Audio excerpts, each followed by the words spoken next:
Seu Espírito Santo continue a falar aos nossos corações e às nossas mentes, Senhor. Leva cativo todo o nosso pensamento em obediência ao Senhor nesse momento, Deus. Que as palavras do meu lábio e o meditar do meu coração sejam agradáveis a Ti, Redentor meu e rocha minha. Em nome de Jesus. Não sei quantos conhecem essa expressão, ainda que, mas do ponto de vista bíblico, ele é usado mais numa versão mais antiga, que a gente não costuma usar tanto aqui na nossa igreja mesmo, da Bíblia, mas que significa o mesmo que está na outra versão, mesmo que. Mas eu fiz questão de usar o ainda que, porque essa é uma expressão que fala muito ao meu coração, desde a minha época do seminário, quando eu tive o meu primeiro encontro com o texto que nós vamos ler hoje, sobre esse ainda que. E, de vez em quando, ele retorna, como retornou nos últimos dias, especificamente, o domingo passado, durante a palavra que o Eli compartilhava. E eu imediatamente comecei a anotar algumas coisas, mediante o que ele ia falando, o Espírito Santo ia falando ao meu coração, e eu fui anotando. Então, boa parte do que eu vou falar hoje longe de mim querer completar o que já foi trazido através do Eli semana passada, mas não é isso. É a questão de uma continuidade daquilo que o Espírito Santo está querendo falar para nós. Eu creio assim. Amém? Então, fazendo algumas pesquisas, alguns estudos essa semana sobre esse assunto, eu achei uma imagem que eu não conhecia até então. É uma imagem de um inglês, o autor da imagem, o pintor Joseph William Turner. Essa imagem aqui para a gente vai parecer um pouco mais escura do que ela é. Certo? Essa imagem não é tão escura como está aqui, a questão da nossa iluminação atrapalha um pouco. Mas essa imagem,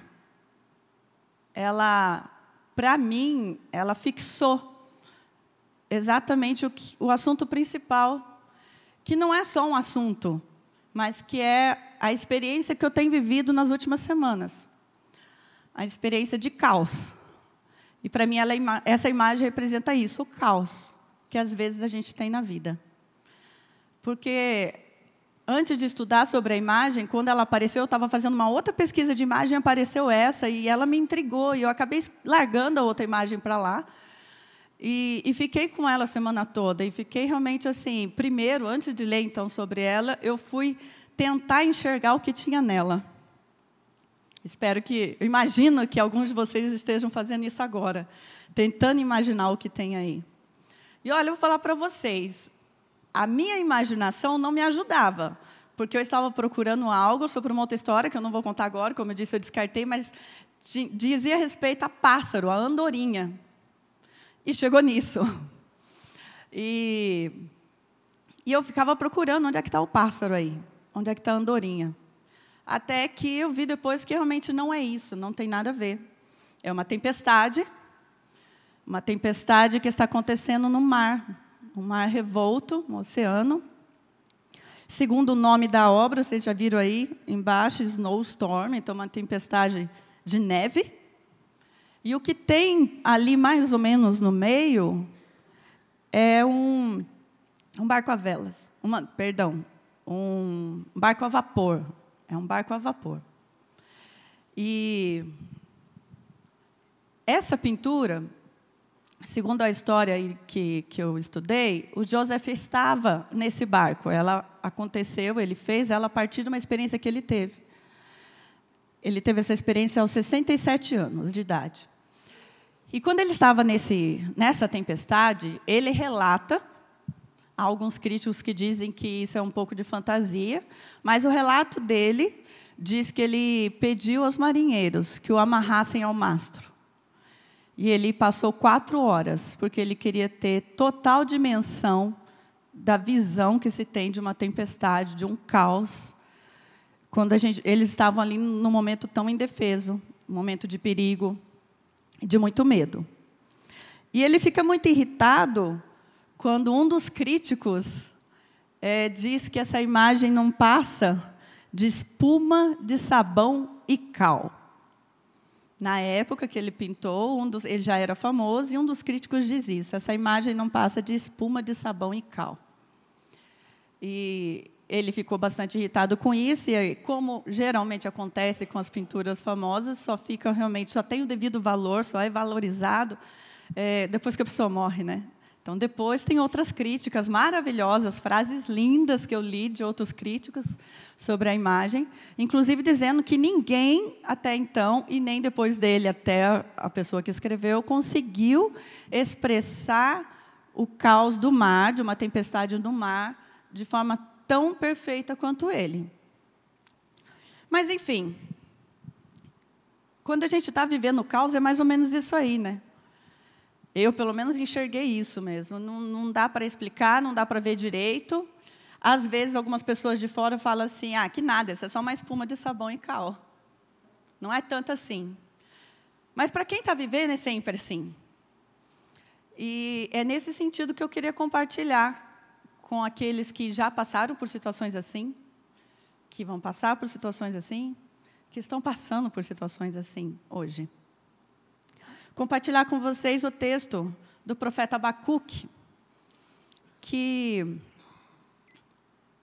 muito fala o meu coração nesses momentos. Tem um versículo dele que é bem conhecido, esse que está aí na tela: o justo viverá pela fé. É um texto bem corriqueiro, bem falado, daqueles que eu chamo geralmente, quando eu compartilho mensagem aqui, palavra, que eu chamo de amuleto, né? Que às vezes a gente usa meio que como amuleto da sorte, né? Coloca lá que, se eu colocar ali essa frase, vai me abençoar, e alguma coisa assim, né?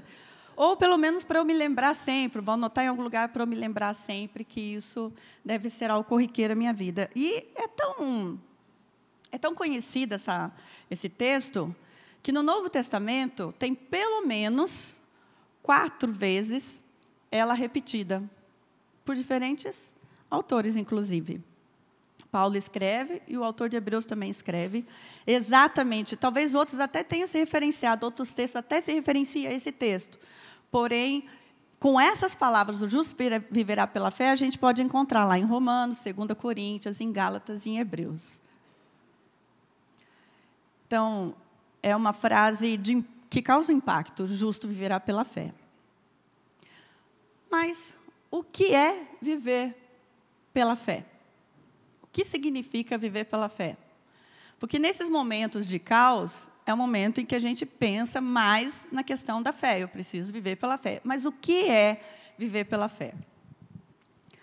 Bom, antes de mais nada, a fé é o caminho, o único caminho para recebermos a salvação. O único. Está lá, Atos 16. Então levou-os para fora e perguntou: Senhores, que devo fazer para ser salvo? E eles responderam: creia no Senhor Jesus e serão salvos você e os de sua casa. E o próprio Jesus falando em João: porque Deus tanto amou o mundo que deu o seu Filho unigênito, para que todo aquele que nele crer, eu estou falando a mensagem, é difícil, né? Quando a gente tem que ler a nova e decorando a antiga, eu acabo me embananando. Para que todo que nele crer não pereça, mas tenha vida eterna. Todo aquele, todo o que, a questão é que nele crer, que em Jesus, o Filho escolhido, que nele crer, não morra, não pereça, mas tenha vida eterna. Então, crer. Primeira questão do que é fé é crer. Mas, segundo os estudos que eu fiz, a palavra fé, ela não tem só o significado de crer, ela tem também o significado de crer. Ela tem o significado de confiar e de esperar. Porque o crer, na hora que eu creio em Jesus, eu sou salvo, ela é uma ação única. Eu criei e por isso eu recebi a salvação, ponto. A fé é mais do que o crer, ela contém o crer, mas ela vai além. porque ela é contínua, ela é uma atitude contínua. Então, eu vivo de acordo com isso que eu proclamei quando eu criei em Cristo. Viver de acordo com isso é confiar. E confiar, muitas vezes, também é esperar aquilo que tem para acontecer. Que, na verdade, nós recebemos a vida eterna, mas nós não vivemos hoje a vida eterna com Cristo. Mas nós já vivemos a salvação. Amém? Já vivemos. A partir do momento que nós cremos, nós vivemos a salvação. Mas ela ainda vai se completar em nossas vidas.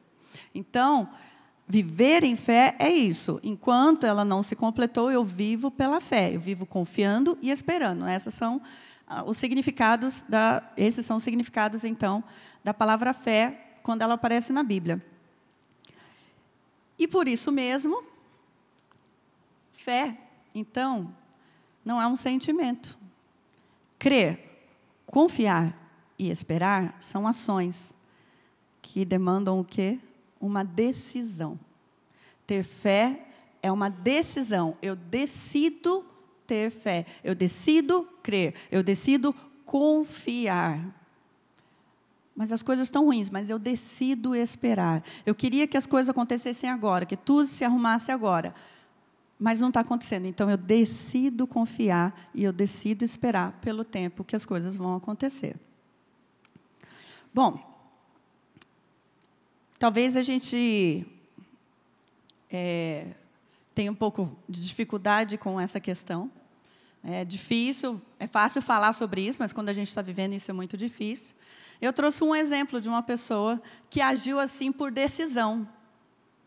E nada melhor como um exemplo para a gente do que o próprio Cristo. Jesus Cristo, olha a fala de Jesus em Lucas, quando ele sabe o que está para acontecer com ele. Se queres, ele está orando, está falando com Deus, se queres, afasta de mim esse cálice. Jesus pediu para Deus não fazer o que tinha para ser feito. Ele pediu. Falou, se quiser, se for da sua vontade, se dá para ser assim, afasta de mim. E aí ele completa, mas não seja feita a minha vontade, mas a sua. E quando ele está na cruz, em pleno sofrimento e agonia, ele falou um pouquinho sobre isso semana passada, a questão do sangue, um pouco antes, que ele sua sangue. Daí, depois disso, ele está na cruz, e a frase que ele fala, Eli, Eli, lama sabachthani. Deus meu, por que me abandonaste? O sentimento de Jesus naquele momento era de abandono. Então, ele questiona, por que o Senhor fez isso comigo? Jesus não sabia o que estava para acontecer? Ele sabia, ele fala isso desde a infância dele, quando é encontrado no templo. Que os pais questionam, o que você está fazendo aqui? Ele sabia. Mas isso não faz com que ele não questione, com que ele não peça. E por isso ele é o maior exemplo. Porque ele está questionando, ele está pedindo, mas ele obedece. Porque é uma decisão. Não é um sentimento de fé. Não, eu creio que Deus vai me livrar dessa situação. Não, ele se entrega. Ele fala, eu gostaria que não fosse assim. Eu realmente estou sofrendo muito e sinto como se o Senhor não estivesse comigo agora. Mas ele se entrega. Nas suas mãos, entrego o meu espírito. Ele fala depois. Bom, mas eu falei que a gente ia conversar sobre Abacuque. Sobre o texto de Abacuque.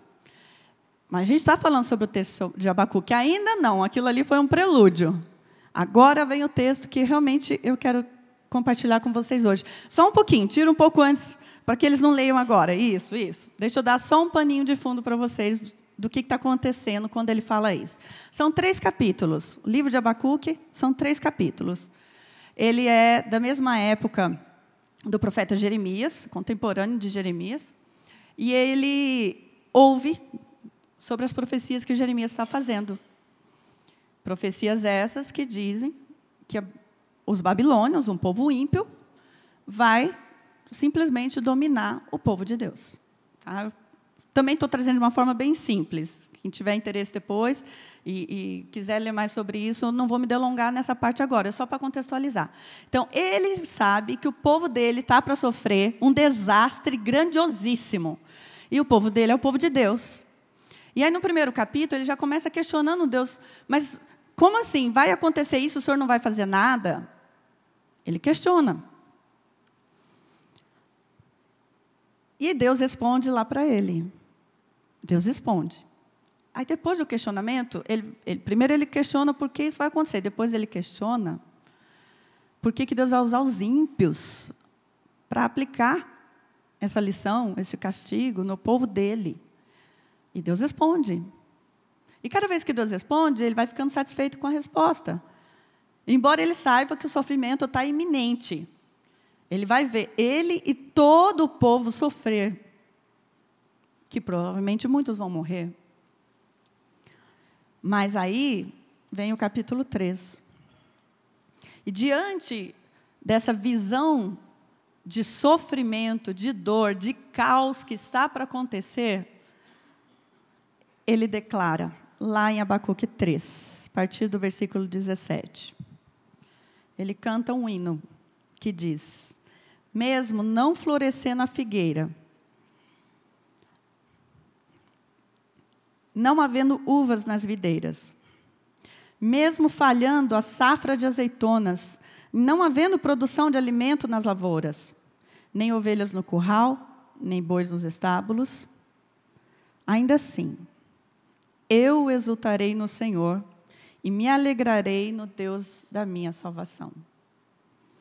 O ainda assim aqui é o mesmo do ainda que. Mesmo que tudo isso aconteça, ainda que tudo aconteça, ainda assim, na outra tradução, todavia, eu exultarei no Senhor. Agora, deixa eu perguntar uma coisa para vocês. Para mim, nas últimas semanas, isso foi bem complicado. Quando você está sofrendo muito, está no meio do caos, está doendo, está complicado, você não vê a solução, você consegue abrir o sorriso e falar, graças a Deus, exultarei no Senhor. E me alegrarei no Deus da minha salvação. Mas para quem acha que é pouco, como eu, ainda tem o último versículo. 19. O Senhor soberano é a minha força. Ele faz os meus pés como os do servo. Ele me habilita a andar em lugares altos. Por que ele exulta e se alegra em Deus? Por causa disso. Porque ele sabe em quem está a confiança dele. O Senhor Deus é minha força. Ele faz os meus pés como os da corça, que é o texto mais conhecido. Servo, corça, macho e fêmea, tá? Mesma coisa. O macho é o servo, a fêmea é a corça. E ele me habilita a andar em lugares altos. Está aí, ó, o servo e a corça. Nesse aí deve ser a corça, porque não tem os chifres. Quem tem os chifres é o servo. Mas pode ser que não seja também, porque ele perde os chifres no outono e ganha de novo na primavera. Cresce de novo na primavera. Então, independe. A questão não é se é o macho ou se é a fêmea. A questão é o exemplo que ele dá. E eu gostei muito dessa imagem nas que eu estava pesquisando, porque ele fala dos pés da corça. E aí eu fui pesquisar sobre os pés da corça. O que tem os pés da corça? Por que ele faz os meus pés como os da corça? Porque os pés da corça são ligeiros. E essa imagem mostra muito bem isso, né? Ela é muito rápida. Você pode ver que as pernas são fininhas. Os pés são pequenos para o tamanho do corpo, né? Mas ele é ágil. E ele se equilibra dessa forma. E equilíbrio é uma coisa importante, porque não há narrativas de que eles tropeçam numa pedra e caem quando está andando ou correndo. Eles não tropeçam e eles não caem. Eles continuam. E eles andam, eles correm com aquela agilidade. Que, mais uma vez, nessa imagem, nenhuma das patas estão no chão, né? Mas não é um pulo, é uma corrida. Então, imagine agora os seus pés, como os da corça, no momento do caos. Sabe quando a gente fala assim, perdi o chão? Está ali, ó. Ela perdeu o chão. Não perdeu, na verdade, os pés dela estão em agilidade. Isso transmite firmeza. Mesmo com tudo estando ruim, eu estou firme. Os pés da corça são firmes. E ele me habilita a andar em lugares altos. Bom, eleva os meus olhos ao Senhor, aos montes, de onde virá o meu socorro. O meu socorro vem do Senhor, que fez os céus e a terra. Elevo. Toda vez que a gente tem na Bíblia alguém querendo olhar para Deus, está olhando para cima, não é? Está olhando para cima. Então, ele me faz olhar para os lugares altos. Ele me faz andar em lugares altos. Como a corça. Ela ali está em movimento, mas já está em lugares altos, ela não está no chão. Essa é a analogia que o profeta está usando. E sabe o que é interessante? Não é só ele que usa essa analogia, né? Davi também usou. Davi também usou no texto lá de Salmos 18. Pois quem é Deus além do Senhor? E quem é rocha senão o nosso Deus? Ele é o Deus que me reveste de força e torna perfeito o meu caminho. Torna os meus pés ágeis como os da corça. Sustenta-me firme nas alturas. Passei uma semana procurando o que eram os pés da corça. E aí, quando eu encontrei, ontem, finalizando, eu achei esse versículo que já está explicando tudo. É para ter certeza, não é? De que os pés precisam ser ágeis. Mas ágeis em que sentido? Em resolver tudo o que está acontecendo? Não. Em andar nos lugares altos.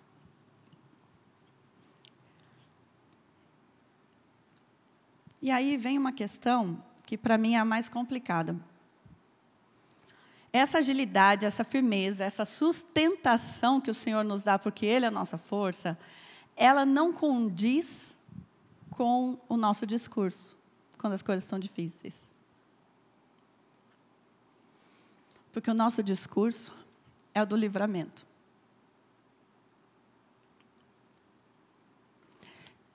E como eu falei, Jesus também pediu para se livrar, mas Ele se entrega. E a gente, muitas vezes, está orando e pedindo só o livramento. E não está falando, mas, Senhor, faça-se conforme a Tua vontade. A gente só diz, me livra, me tira daqui, me ajuda e me salva. E sabe qual é a frase que eu mais ouvi nos últimos dias? E foi super positiva, eu já vou te explicar o porquê. Foi a frase... Vai ficar tudo bem. Vai dar tudo certo. Vai dar tudo certo. Só que, o que é dar tudo certo? O tudo certo que a gente espera quando a gente está no meio do caos é que Jesus não precisa morrer. Que Ele não precisa suportar o sofrimento da cruz. Será que esse não era o certo para Jesus, inclusive?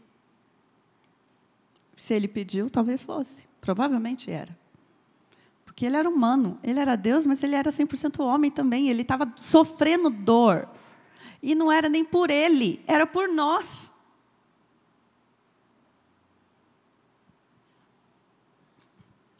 O que é o dar tudo certo?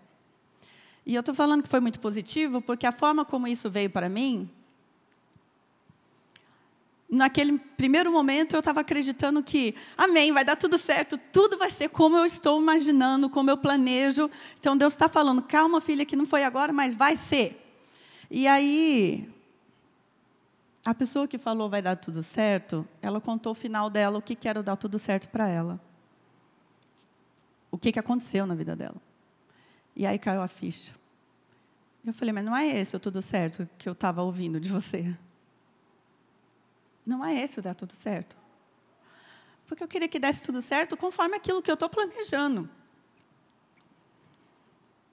Mas isso é quando eu olho no sofrimento para a minha dor, só para mim. E esqueço de olhar para os lugares altos. E esqueço de ver que o propósito de Deus é muito maior. Porque se Jesus estivesse olhando só para a dor dele, nós não estaríamos aqui hoje, proclamando, como tivemos agora mesmo, o poder dele. A salvação que temos nele. Nós não estaríamos aqui adorando o nome dele. Deus tem um propósito com todas as coisas, e o propósito não necessariamente é fazer o que eu acho que é o certo para resolver. O que você acha que é o certo para resolver. E, de repente, o caos vai continuar caos.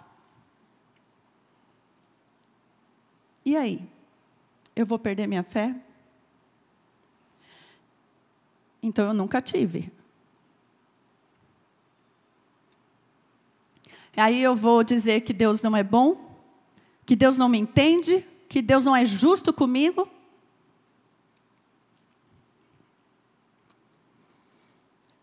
Ter fé é decidir confiar e esperar, ainda que as coisas não aconteçam conforme eu desejo.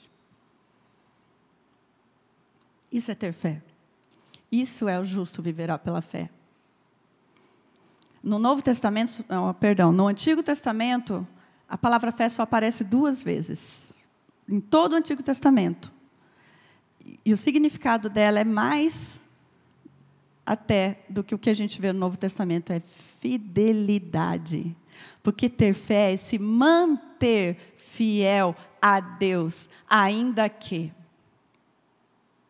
É se manter fiel a Deus. Não é uma questão de que eu creio que Deus vai fazer o que eu acho que é o melhor. Vai resolver desse jeito. Não. É, ainda que não seja da forma como eu enxergo, eu mantenho a minha fidelidade ao nome do Senhor.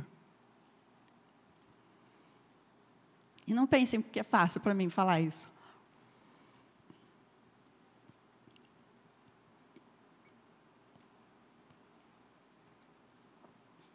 Porque não tem sido fácil.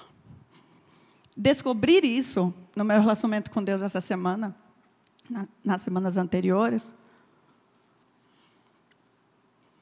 não tem sido fácil. Mas quer saber? Jesus sofreu. Ele passou por isso. Sabe para quê? Para dizer assim, eu sei como é. Você está sentindo assim? Eu já me senti assim. Vem aqui que eu te dou o descanso. O descanso não é a promessa de que tudo vai dar certo conforme a sua vista. Mas o descanso é descansar nos meus braços, porque o meu jugo é suave, o meu fardo é leve. Jesus diz isso para a gente. Ele viveu e ele sofreu. E ele morreu. Para mostrar para a gente que a gente não está só. E ele viveu de novo. Aí é que está. O poder de Cristo em ressuscitar da morte para falar, está vendo? Eu passei por isso e eu estou aqui dizendo, há salvação para você. Há esperança, há uma vida eterna. E eis que estou contigo todos os dias. É a promessa dele para nós. Eis que estou contigo todos os dias até o final dos tempos.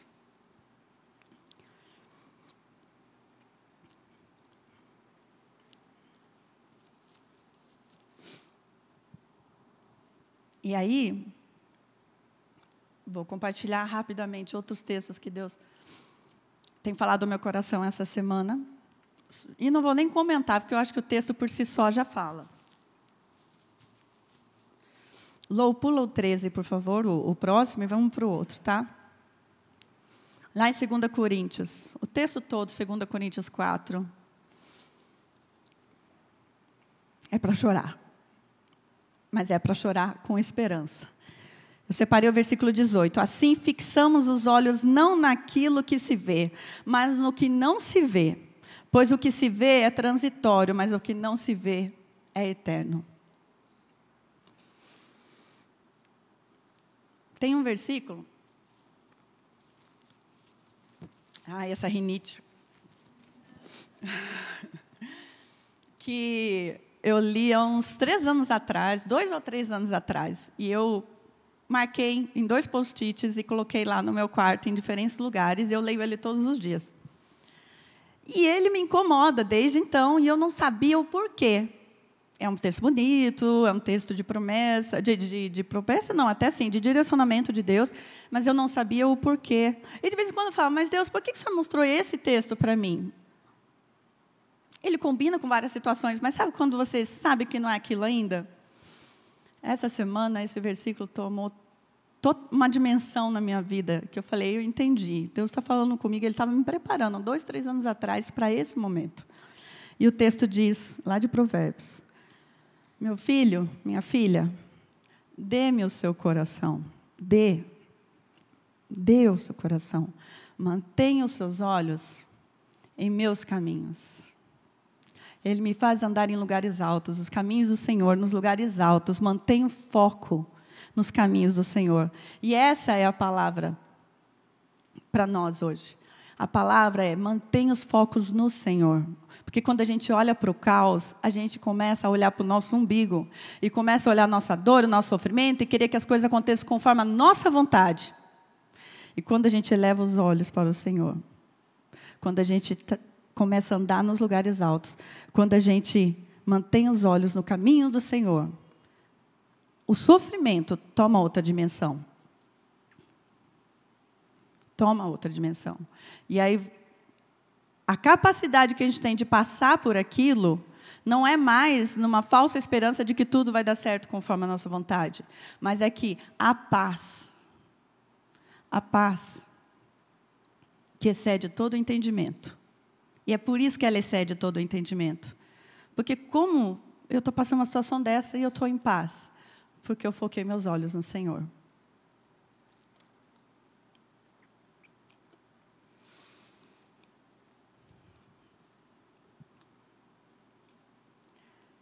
Tem mais uma parte.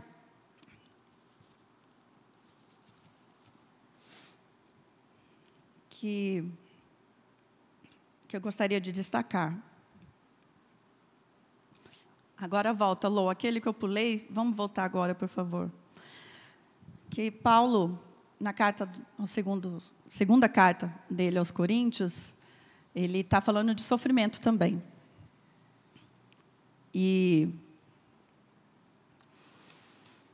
Bom, vamos ler o texto. O que ele está falando na carta para os seus irmãos. Bendito seja o Deus e Pai de nosso Senhor Jesus Cristo, Pai das misericórdias e Deus de toda consolação, que nos consola em todas as nossas tribulações, para que com a consolação que recebemos de Deus, possamos consolar os que estão passando por tribulações.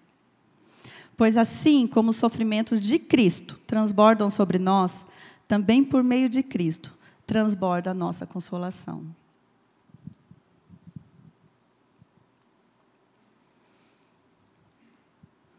No momento em que eu estou sendo consolada, me permito ser consolada por Deus, eu tenho condições de consolar o outro também.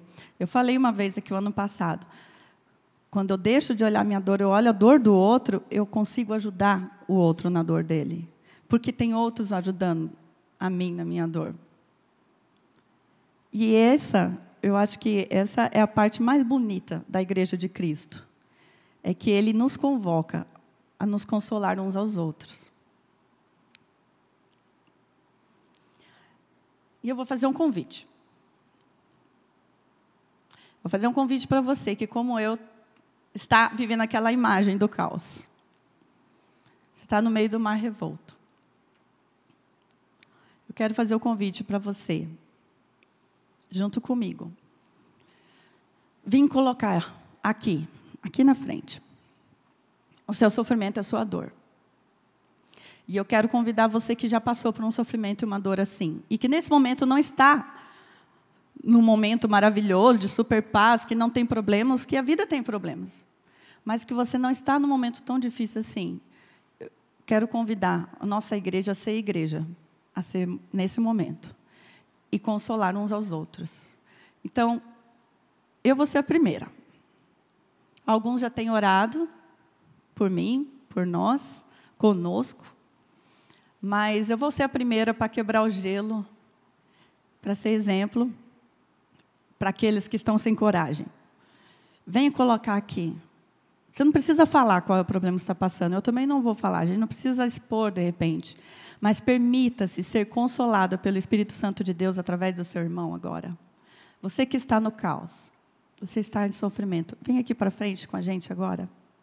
Para ficar bem firmado, então, nas nossas mentes e nos nossos corações. Abacuque 3. No seu finalzinho. Ainda que nada aconteça como a gente espera. Ainda que nada se resolva da forma como a gente está imaginando. Ainda que as coisas continuem sendo difíceis, ruins, ainda que continue doendo muito. Ainda que, todavia, eu me alegrarei no Senhor e exultarei no Deus da minha salvação. O Senhor Deus é a minha força. Ele fará os meus pés como os da corça e me fará andar em lugares altos. Pai, como é linda a Tua palavra, Senhor. Como o Senhor é lindo, Deus, e maravilhoso. O Teu nome, Senhor Jesus, é lindo, maravilhoso e poderoso. E é lindo ver o Senhor falando conosco, Deus. Com toda a Tua graça, todo o Teu amor, Senhor, cuidando da gente, Pai. E das nossas feridas, Deus. Obrigada, Senhor. Nós sim, Senhor. Nós nos alegraremos sempre no Senhor, ó Deus. Porque o Senhor é a nossa força, Pai. O Senhor é o nosso refúgio, é a nossa fortaleza, é o nosso escudo. O Senhor é nosso Pai, que nos pega nos braços. Que me pega no colo. Porque o Senhor nos faz andar em lugares altos, ó Deus. Louvamos o Teu nome, Senhor, por isso, Senhor. Porque mesmo em momentos de aflições, nós temos o Senhor. Nós temos o refúgio, ó Pai. Obrigada, Senhor. Muito obrigada. E que o Teu Espírito Santo, Pai, nos ajude a anunciar essa verdade àqueles que não a têm. E que estão em sofrimento, em agonia, sem esperança nenhuma, Deus. Que possamos ser os Seus pés, a Sua boca, Suas mãos, o Seu abraço, o Seu olhar. Para que as pessoas encontrem em Ti o consolo nas suas necessidades. Em nome de Jesus. Amém.